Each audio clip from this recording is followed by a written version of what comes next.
Welcome, everyone. You are about to embark on a journey through the universe as you indulge in this extraordinary essence of enlightened, empowered, evolved. Let the show begin in 5, 4, 3, 2, 1. Just in time. Greetings, everyone. I'm Luke Bryan Smith, and welcome to Enlightened, Empowered, Evolved, where we educate, motivate, and liberate you through enlightening dialogues, empowering music, and evolving content. I know everyone's doing well, and everything is unfolding absolutely perfectly. I am excited again, yet again, because my next extraordinary guest is a shamanic psychotherapist specializing in ancestral trauma, sacred family constellation therapy, quantum cellular healing therapy, highly experienced and trained in somatic trauma therapy, deeply committed to guiding and supporting individuals on their healing journey, with over a decade of experience, has worked extensively with clients facing a wide range of trauma. From childhood experiences to more recent life events, she understands that trauma can manifest in both mind and body. And her approach emphasizes the importance of reconnecting with oneself through somatic awareness and body-based healing. And there is just so much more, and we'll get into it. But without further ado, allow me to introduce to you Kymberly Kind. How are you doing today, Miss Kymberly Kind? Hi, everyone. I'm so grateful to be here today and to share some knowledge and some knowledge about my practice, and also hopefully this will be some guidance for many people that will be aware of what's happening with these practices and how to heal your body, your mind, and your soul. Absolutely. Absolutely. Sounds absolutely amazing. And I can't wait to hear what perspectives and educational and enlightenment and research and just life experiences, tested theories that you have for us today. Just so much more. But without going any further, I would just like to say that I believe that time is one of our most precious assets. And for you to choose to spend a moment of your time here with me on Enlightened, Empowered, Evolved, I just want to extend my sincerest gratitude to you. Thank you very much for being here at this present moment with me on Enlightened, Empowered, Evolved. Thank you so much for having me. Yes, yes. So let's just get right into it. You know Sure. what I want to do? You sent me an email earlier, okay? Mhm. And I want to open it up really quick and we'll talk about that. We'll start with that. Dr. Kymberly Kind, the shamanic. Okay. So that's what I was going to ask you anyway. Give us a little insight on you being a shamanic psychotherapist that specializes in ancestral trauma. Give us a little ramp up to how you got there and what this entails. Sure. So I am originally French Algerian, so I have roots in North Africa and also in France. And going back in history and going back and studying my family trees, I found out that, we hold some healing abilities and knowledge that goes back from hundreds of years back. And unfortunately, war and separation and colonization has taken us out of our lands, out of our purpose, out of our truth, and separated us from Mother Gaia and our knowledge, and also separated us from practicing our knowledge and healing powers. So I actually grew up between the US and France, and my family kind of separated from the knowledge of healing and understanding, and that is part of tribe. So I come from a tribe in North Africa that is called the Amazigh. It's a Berber tribe that is hundreds of years old, even more than that. Now science has been able to prove. And, we have certain ways of doing things, and we respect the spiritual balance of things, of life. And just as the Native American here in the US, Africa is the native of Europe. So that's kind of how I explain it. So it makes sense a little bit. And we have also different tribes and different um, practices that happens. And we kind of get initiated into it from the land, from our grandparents, from our families, once we reach a certain age. Right. So me coming out of that, actually, I was born with my parents kind of losing that knowledge and not wanting to go back out of fear, not wanting to be associated with this knowledge and these practices out of fear of not being accepted and not being taken seriously in the world. Right. So I grew up in a family where, we had to get education and we had to be of the world. And so I went to school. Actually, I started with a business major. So I got my business degree. And when I started, I was doing very well. I had multiple brands. I was a designer, a fashion designer, and interior design, and I was doing very well. And then all of a sudden, I had a car accident, and that completely changed my whole life. So when I had my car accident, I had a broken ankle, and the doctor said, "You'll never walk again, and we are going to amputate you." And for me, it was just amazing to hear such devastation, obviously. And they were going to knowing, amputate your, excuse me, but I just want to get a little bit of clarity on that. They were going to amputate your foot? Yes, they were going to amputate my foot because from the doctor's understanding, there was no saving. There was nothing to do. It was, the best option for me. So I started, obviously feeling kind of, out of body, feeling, like misunderstood, not understanding, confused, all of the above. Like, how can this happen? And all of a sudden, I had another doctor that came in because I refused, obviously, to go through this. Like that was just a nightmare to me. Right. So the other doctor came in and was like, "Oh no, you know what? We'll have surgery and you'll walk again. It's gonna be, like a long way, and you'll have to do some, a lot therapy. of work on yourself. Therapy. Yes, sorry, I'm losing my words. No, that's fine. And, I do it all the time. And so I'm like, okay, well, it doesn't seem to be, that much as long as I have my foot with me. Yes. And that's far better. Yes, that's far better.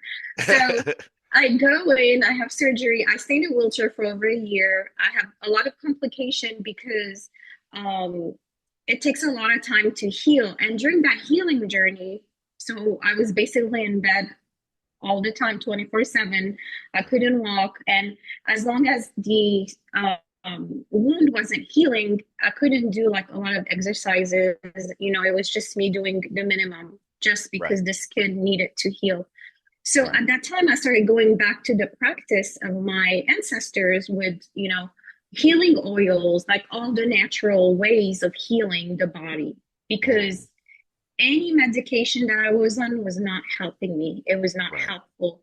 I was in so much pain. And finally, that's how I started going back. And one day I had a therapist come in my room and she said, "Kymberly, your injury seems like there's something related to your ancestors. This seems like a generational trauma. You need to look into it, have a family constellation." And that's how I discovered family constellation about 10 years ago now. And I went into the field. I started working on my family tree, trying to understand, what we have in our family, what do we hold, the diseases that comes, the illnesses, the injuries, anything that can happen, mental illnesses, tragic accident, any depression, anxiety, anything that would be related to any blockages or anything that could have happened, or maybe a sudden death that may have happened. And doing the family tree, I found out that my mother's brother, so her older brother, passed away when he was 3 years old, when he broke his ankle, and it was not healed and taken care of properly. So he had a major infection, and he passed away.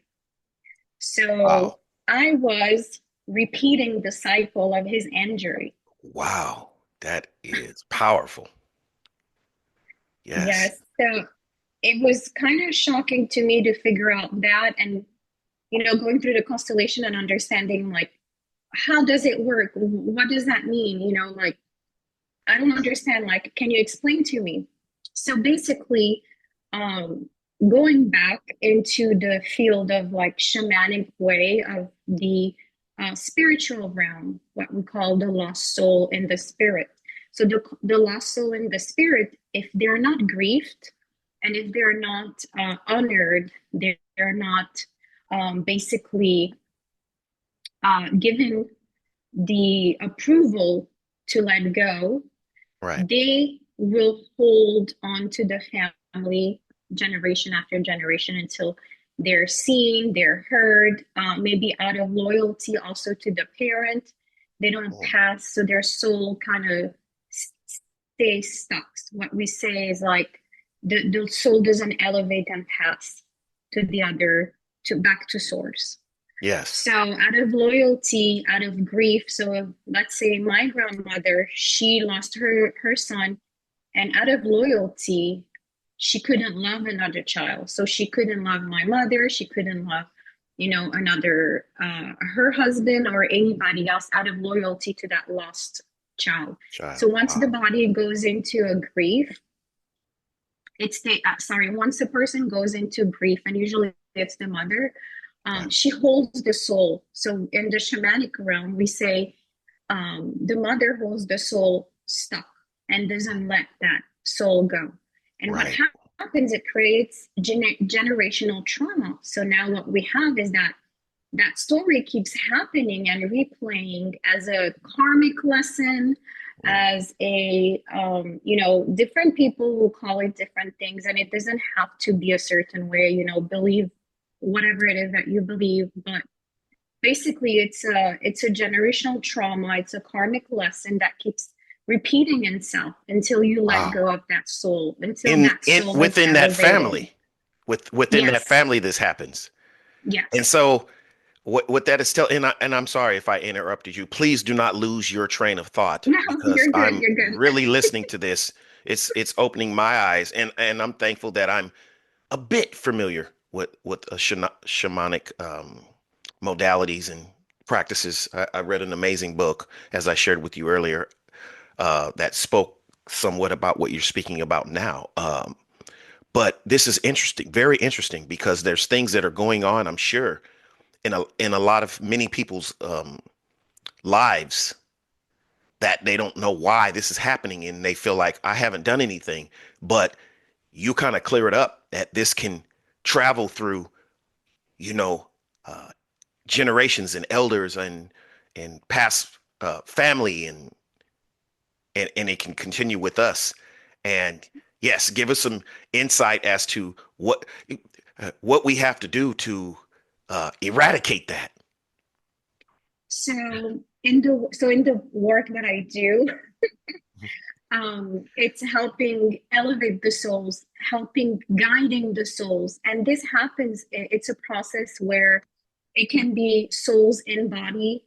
Right. So us right now we're in body, and then the souls out of body. So we're sharing the Okay. space, um, in the quantum field, we're all in what we call the quantum field. And in this quantum field, we are sharing space with the lost souls that are out of body. And what happens is that's why we keep repeating those cycles, because these souls are looking for um, honor. They're looking to be seen. They're feeling scared also, out of fear. They need closure. They need forgiveness. They need the recognition, and different practices can help, in the somatic healing. So, family constellation is one of them. Any type of somatic ceremonial and rituals that we actually lost, because we've been just worried about the physical and the material. That means what we see, what the eye see, but Right. we don't focus on what we do not see, which is, it should be, I believe it, so I see it. See it. Yes. But now what we're stuck in is, I don't believe it until I see it. See it. Right. Which is causing even more, I would say, paradigms, if you will, of not seeing it, because you keep being stuck in the same cycle of not believing it until you see it, and so you're not manifesting it. Exactly. Yes. But the first thing that everyone should be doing is understanding the past. So understanding where they come from and what has been the stories in their families, so that way you can prevent what you will what will happen to you or to your family. So shamanic work, spiritual work, tribes, like what we do with our indigenous tribes, is even in Eastern medicine, is we do preventing work, we do ceremonial work, we prevent things from happening and to get to a stage where chaos is now here. So we prevent chaos. Wow. Just things like, for example, do you know why when someone passes away now, and at funerals, what's the first thing that everyone does? Is they'll go and bring some food to the family, right? Yes. And I think that's pretty much in all the religion. Every culture has the same, I think, the same ritual of, like, I'm gonna cook up some home food and I'll bring some food to the family. Do you Right. know what that is? Where does it come from? I don't know. So I'm gonna tell you. Okay. So in the indigenous, in the tribal way, which is a practice of resonance, of remembering. We remember because we still practice it, but we just don't know why we're doing it. Okay. So it is because it is believed that if the mother has lost a child or a family member, a father, a brother, she cannot cook, because it is believed that all the food she will cook will be poison, and she might hurt people, Oh, wow. because it will be filled with her grief. Hmm.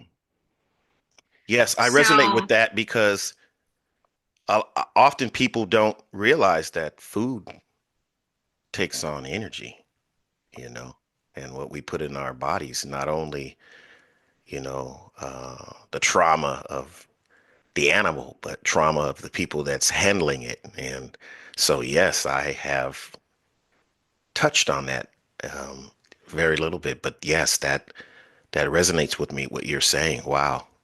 Please go yeah, ahead, Kimberly.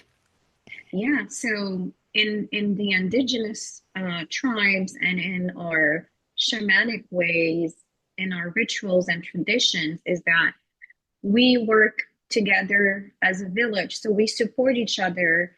At that time, the family that is grieving, it's like 40 days and more. They don't cook any food. They're being supported by the village. Their kids are taken care of. Everything is being supported so they can grieve. So the grief goes away and the soul elevates. So that Mm. person that has passed can elevate. And we do chanting, we do um, circles where we get together and we chant for the soul. We help Right. that soul elevate. We dance. There are certain dances that we do that helps that soul elevate. We share love. We share stories Mm. of remembrance, of remembering that soul. And we give them motivation to elevate so they don't stay stuck. Wow. So yeah, so That's this is amazing. all part of our remembrance because I think everywhere in the world, it's still something that is happening. It's just that there is no remembrance of it. And why do we do it? Let's Okay. just bring our neighbors some food. They lost somebody. Let's just do these. These are all acts that we still carry with us because they Yes. are part of us. Wow. That is absolutely amazing. And thank you for sort of giving us a breakdown on a condensed breakdown on just the way things work, as far as trauma and just discord and just things that continue to pop up in our lives that we have no knowledge or no understanding as to why it keeps happening. And you kind of gave us some clarity as to what Hmm. could be happening. Because oftentimes I've been in that position where I feel like some type of things keep happening. And, you know, as you articulated earlier, you said people have different names for just different things that happen. I've heard the term family curse being used before, like it's a curse in the family, because of what's happening. And they have no idea as to what to do about this. And again, you're giving us hope and clarity as to there are people out there that can help to analyze and help to heal and eradicate these things to see, what's actually going on. And that's Hmm. absolutely amazing. I appreciate that. Appreciate you sharing that. Now, when people are going through things, is there something, some sort of system or whatever ritual in place to even to first identify what may be going on in a person's DNA or soul or family tree? Is there a way to analyze and sort of identify to say, you know what, there is something happening, or no, you're not a candidate. There's nothing really happening. Is there is there a way to do that? So we're all candidates. Yes, All of us. We yes, are all I believe candidates. so. I It's believe so. I believe yeah. so because trauma is handed down, different things. Yes, go ahead. I'll let you say it. Yes. I mean, unfortunately, we're all candidates. And at some point, it's part of grieving. So trauma Right, is associated with grief.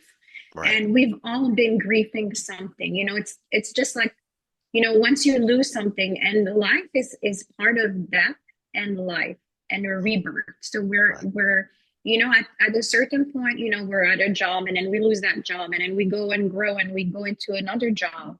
We go right, from high school to college. So we're grieving the time where we were in high school and now we're going to college and now we're going into the world and finding a job. And we might have a girlfriend, a boyfriend, a partner, and then we're grieving that relationship. We're separating, and then we're going into another thing. So death and rebirth is something that happens daily, and it's right, something that is a process that we need to understand and really hold on to and make peace with.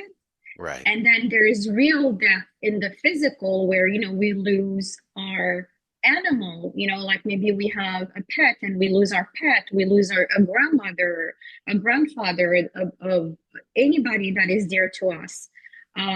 So in that time of death, if you don't grieve it, you're gonna right. keep it with you and it's gonna stay in the body.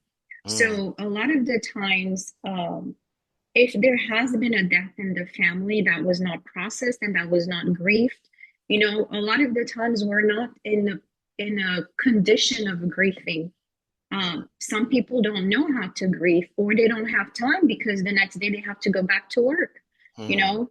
Wow. So the body needs time to process Okay. and to process the emotions. So Yes. if mom didn't grieve a death, or if grandma didn't grieve a death, she's gonna become upset. She's gonna become angry. She's gonna become anxious. Right. So grief then becomes depression. And most of the mental illnesses that we have today comes from grief. At a certain time, a person in your family didn't grieve. So now the lineage is cursed. So that's what Mm, we call like the family curse. yes. So now you have it in you.